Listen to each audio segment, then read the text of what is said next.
with the Notre Dame Fighting Irish set to host the first ever college football playoff game in South Bend on Friday night. The whole world and country will be watching to see if Notre Dame can finally get those big time game jitters behind them. Awaiting them will be an in-state foe that the Irish lead the overall series have, and these two teams have only met once in the last 65 years. And the Irish have a commanding lead. Want to see how Mr. CeeLo thinks the Irish hold up against the Hoosiers? Stay tuned to find out on Talk Like a Champion.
Welcome back, Irish Nation.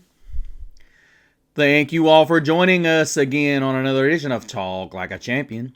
You are joined once by Mr. CeeLo, an avid lifelong fan of the Notre Dame Fighting Irish since I was 5 years old. And today we talk about the Friday night lit game that's going to be on ABC, ESPN. And I think they said something about it's like 40 some odd years or something, like 4 or 5 decades since ABC or ESPN has broadcast a home game. And folks, let me tell you, Irish Nation, I am ready. And we got a lot of experts picking against us. I hope y'all know that. So I'm hoping, I don't live in South Bend, but I have family that does. And I'm going to tell you, if I could be at that game, I would. We have the honor of breaking the seal on the college football playoff as the first game, not only the first game, but we host the first ever college football playoff.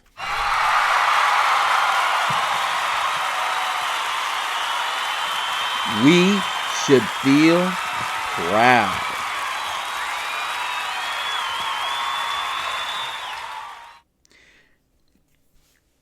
We have got to come out and listen. Upon giving Marcus Freeman this extension, Irish Nation, we got to come out loud and clear and let Indiana know this is still the number one program in the state. We got to come out and prove, no doubt, we're the top dog in Indiana still. Heck, we got to come out and say, Indiana who? I thought South Bend was the state. What? That's what we got to come out with, the attitude, guys. And that's going to push off to the team. The team is going to come out there with that same kind of confidence. And that's what we got to come out there with. Because Indiana ain't coming out here trying to lay no egg. Wilmington's a long way away from South Bend. Oh, yeah.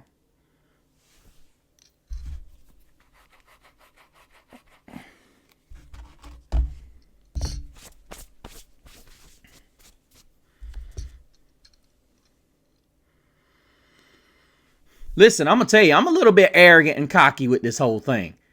But I'm telling you from the get-go, this is going to have to be a game that the offensive line is going to have to win. Because that whole, Indiana's 8th in the country, they ain't played the offensive line that good yet. I don't even think Ohio State's line is that good. What the You heard me? Yeah, I challenged Ryan Day and his guys. I surely did. This is a game That, listen, y'all are going to laugh at me when I tell you this. I have watched this game simulated on every PlayStation, Xbox known to man. There's only been one simulation where Indiana wins this game. And guess what happens in this game, you guys? And if anybody has a line to Denbroke, let him know this. We lost this game because Riley Leonard couldn't throw an accurate pass and he couldn't read. Stop the cap. Yeah. He throws interceptions. Let's go back to the A&M game. The only reason that game was close. Every game that was even a close one, Leonard threw interceptions. I'm not saying that we are going to have to not throw. We're not going to throw the football at all. Denbroke, I'm going to say it just like this. Let's stop with the easy stuff. The easy stuff is what gets picked off. I can take him throwing one down the field and he gets picked off. I can deal with that. But the issue here is, let it be something where he's throwing the ball to a back shoulder. And I know people are going to say he threw a back shoulder throw in the USC game and it got picked off. That's miscommunication. Because guess what? If Riley just pump fakes it, if Riley just pump fakes that thing and then heaves it down the field, that corner for USC, most of the time that does not happen. He stays with the wide receiver.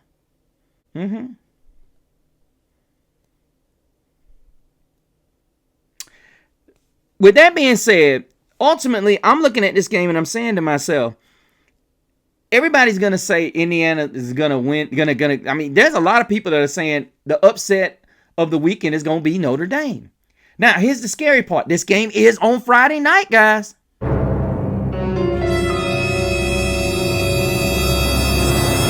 We got to remember that. Friday nights in college football are graveyard nights.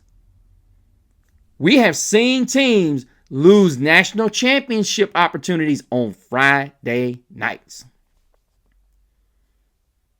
Yeah. We can't play around with that. I think Miami was almost beaten on a Friday night. Or were they beaten on a Friday night? Yeah. And see, guys, we got to come out with that game. We cannot have the attitude that Indiana's just going to come out there and lay down after we run down the field and score a touchdown. Or better yet, we can't have the attitude that if we stop them on first down, they're going to come out second down and they're not going to block us. We can't slow lollygag into the quarterback, Riley Mills. And I'm not calling you out because you do that. I'm calling you out because you guys are going to have to get up the field. All of you.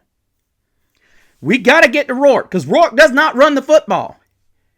I mean, he'll take off if he has to, but he wants to throw the ball from the pocket. We are going to when we blitz, we're going to have to get there. Sneed, y'all are going to have to get there. All of our linebackers, when you blitz safeties, you're going to have to get there. Xavier Watts is probably going to have to play some man coverage because the way they run their offense, they're going to run a lot of slants. Whether it's deep slants, short slants, crossers, they don't throw it down the field a lot. But they get the job done. They've got a pretty good run. They've got a pretty good running game. They like to run a lot of speed, read option. That's pretty much their game. They're not afraid to stick their nose up in there. Now, a lot of people are going to say that the Ohio State game is reference. Okay, I won't say it's reference, and I'll tell you why I won't say it's reference. Because that game was in the horseshoe, and for the most part, Indiana came out the first drive, and they shut Ohio State. They hit Ohio State in the mouth. After that, it was game on. It was game on. And for the most part, I looked at this game and I said to myself, this game should have been a lot uglier than it was, but Indiana held their own. I will say this. Do I think this game looked more dominating than the score indicated? I believe it was. I know a lot of people are going to say Indiana held their own. They did, but not really. I went into this game looked dominant because Rourke didn't even throw for 100 yards, you guys. Look at the stats. He didn't even throw for 100. And they lost 38 to, I think it was 21, I think it was. I think they put a jump touchdown up. Yeah. which in my opinion, Ryan Day was wrong for that one because Travion Henderson broke it late in the game, put it down at the 2-yard line to run the clock out. Yeah, that's just... You didn't need to score that extra touchdown. We already knew what it was. But as I said before, looking at what I saw in the Ohio State game, I think Notre Dame's offense is going to be dominant in the run game. I think ultimately we need to see something we haven't seen in the last couple of weeks out of Riley Leonard. More carries. And Denbrook's going to have to trust running the ball. I think ultimately we can't sit here and try to assume Riley Leonard's going to play well in the snow, and that's what they're calling for, snow showers. We're going to have to go to a lot of exotic looks. I want to see maybe some old school wing T or some full house backfield, possibly some 12-13 personnel, whether it's 2 tight ends. Listen, we got tight ends galore. Elijah Raridan, Mitchell Evans. We got tight ends out the bazooka hookah. And they're big guys. Let's stop this whole narrative that we got too many, we don't have enough. I get tired of hearing guys saying on the radio we don't have enough. We got 3, 6, 5 plus tight ends. There ain't no way on God's green earth we can't get the football in the end zone. Whether it's by running it or throwing it.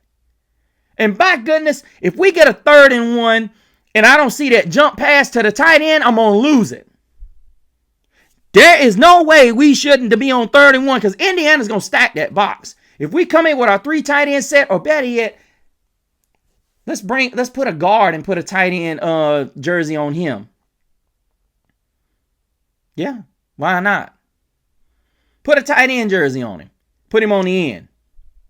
He ain't got to catch the football. Load him up. I would love to see an overstack. I would love to see Denbrook go back to what won Jim Harbaugh a national title last year. It's not fair, but it's not wrong either.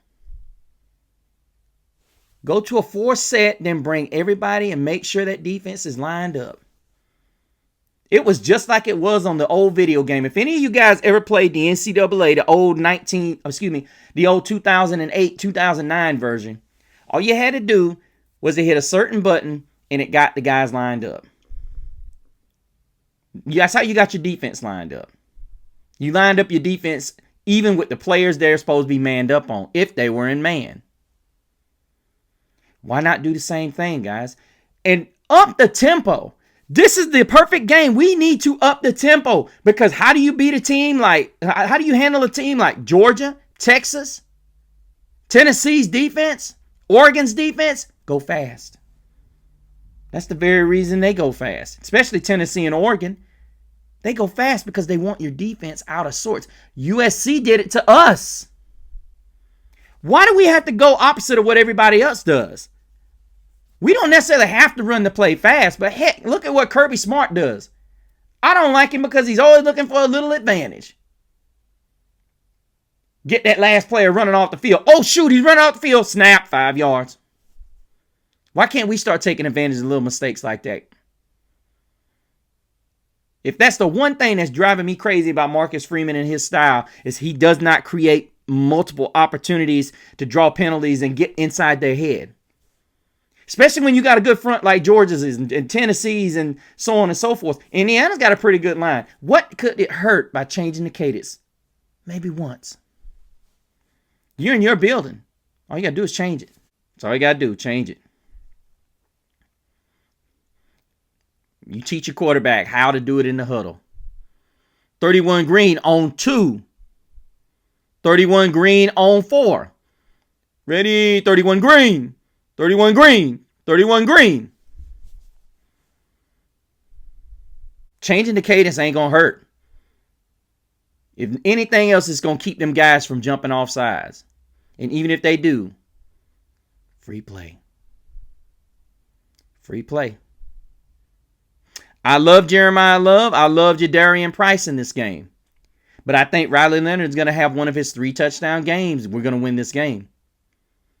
Now, how he gets it, who knows? Everybody's talking about his throwing ability. The only thing I want Riley Leonard throwing is they better be wide open. They better be sure things.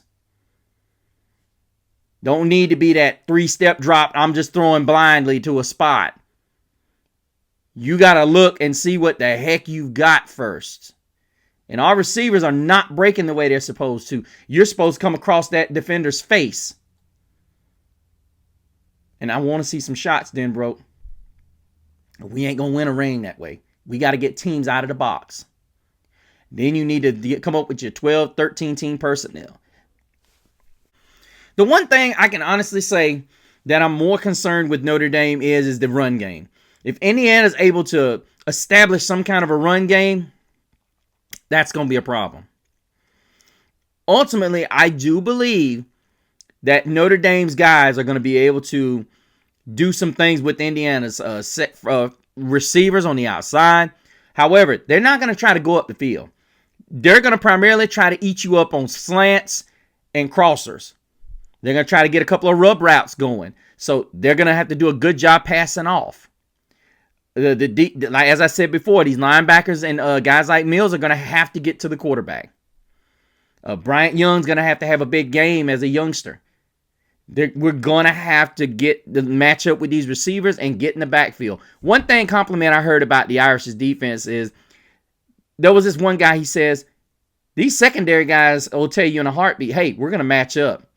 You guys go get them. We got you. We send 5, 6, 7, it doesn't matter. We got you. One of the best secondaries in the nation. Everybody's going to talk about that USC game, but here's the question. Did they lose the game? I kept hearing, oh, the defense was bad. Christian Gray was terrible. No, he wasn't.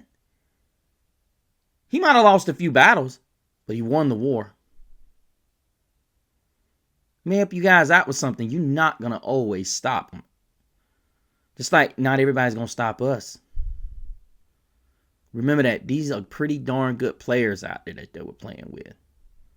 Christian Gray had the last laugh. Xavier Watts had the last laugh. That defensive front had the last laugh. And if Curtis Rourke ain't careful, Xavier Watts, Christian Gray, they'll be having the last laugh again. And moving on to the Sugar Bowl. Let me know what you guys think. Make sure you comment down below. When you subscribe, make sure you hit that ring bell notification so you can get every single show that Mr. CeeLo comes out with, whether it's in season, preseason, camp, or off season. Also, make sure you put your name down in the comments when you hit the subscribe button, as well as go to Talk Like a Champion on Facebook, as well as joining the group on Talk Like a Champion and find out what little cool things we got going on during the off season, whom we've recruited, who we're working on recruiting, as well as going to my Instagram at Mr. CeeLo, finding out what other shows and other events that I am involved with. But until we meet again, may the road rise up to meet you. May the wind be always at your back. May the sun rise warm upon your face. May the rains fall soft upon your fields. And until we meet again, may God hold you in the palm of his hand.